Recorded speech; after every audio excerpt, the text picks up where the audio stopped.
Bonjour à tous et bienvenue sur le bilan de la semaine. Cette semaine, après avoir transformé les tomates et le lait pour Luigi, nous finissons la transformation de nos matières premières par la transformation de la farine. Nous finirons ensuite par parler de la biodiversité présente dans notre pizza. Commençons par la transformation de notre farine.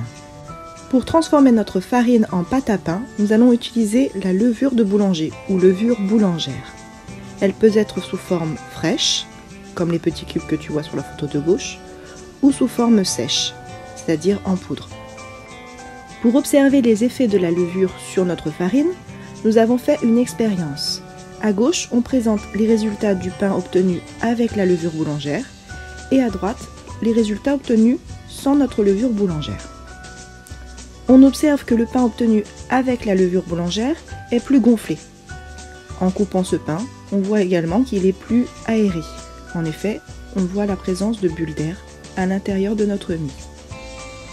On peut donc en déduire que les levures boulangères sont capables de transformer les glucides, c'est-à-dire les sucres, en dioxyde de carbone, notre gaz qui a fait lever la pâte. C'est donc une transformation chimique. En effet, nous avons vu l'apparition d'un nouveau produit, le dioxyde de carbone. Cette transformation chimique s'appelle la fermentation alcoolique.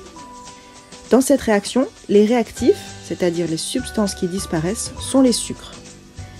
Et nous avons dit que la substance qui apparaît, c'est-à-dire le produit, est le dioxyde de carbone.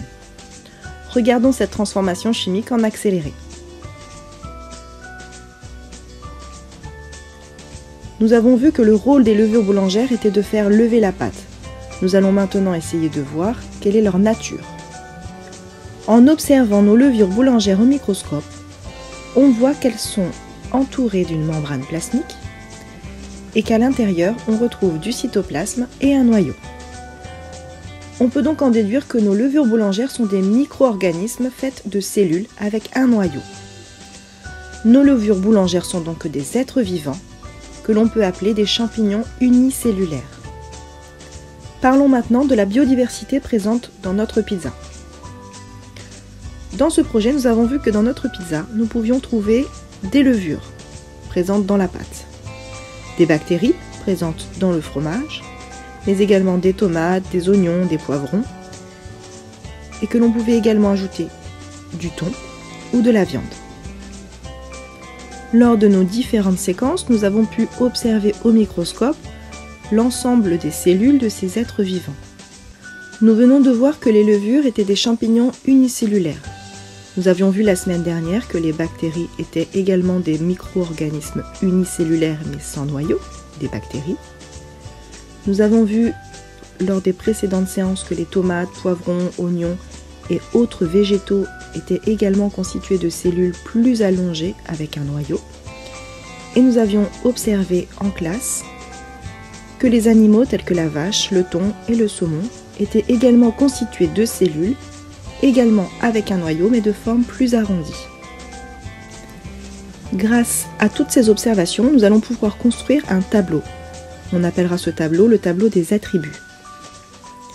Les caractères que nous choisissons pour notre tableau d'attributs sont les cellules, les chloroplastes, présentes chez les végétaux, la présence d'un squelette interne, la présence de nageoires rayonnées et la présence de poils et mamelles. En vérifiant chez chacune des espèces observées sur notre pizza la présence ou l'absence de ce caractère, nous pouvons dresser ce tableau. Réalisons à présent la classification de ces espèces. Le caractère commun à l'ensemble des espèces étudiées est la cellule. Nous allons donc la mettre dans la plus grande boîte de notre classification. Nous avons donc notre boîte cellule. Nous avons vu que ce caractère était présent chez l'ensemble des êtres vivants étudiés sur notre pizza. La levure, la bactérie, le poivron, la tomate, l'olive, l'oignon, le thon, le saumon et la vache. Nous voyons dans notre tableau des attributs que la tomate, le poivron, les olives et l'oignon ont un caractère commun, que seules ces espèces partagent. Il s'agit de la présence de chloroplastes.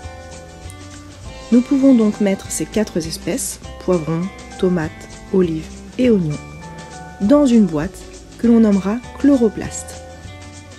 Nous voyons ensuite que 3 des espèces restantes, à savoir la vache, le thon et le saumon, sont des espèces qui possèdent un squelette interne.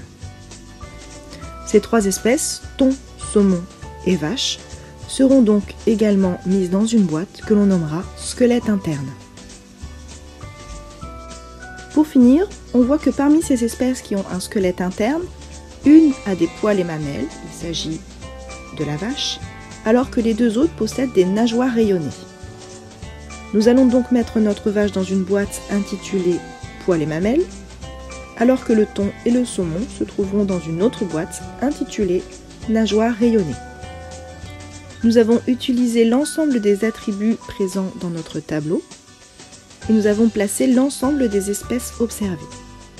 On voit donc que de très nombreuses espèces, qui sont très différentes les unes des autres, sont présentes sur notre pizza. On parle donc de biodiversité.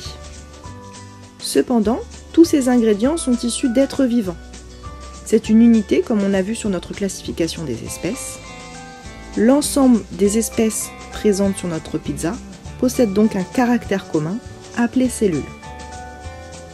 J'espère que tu as tout compris et je te dis à la semaine prochaine.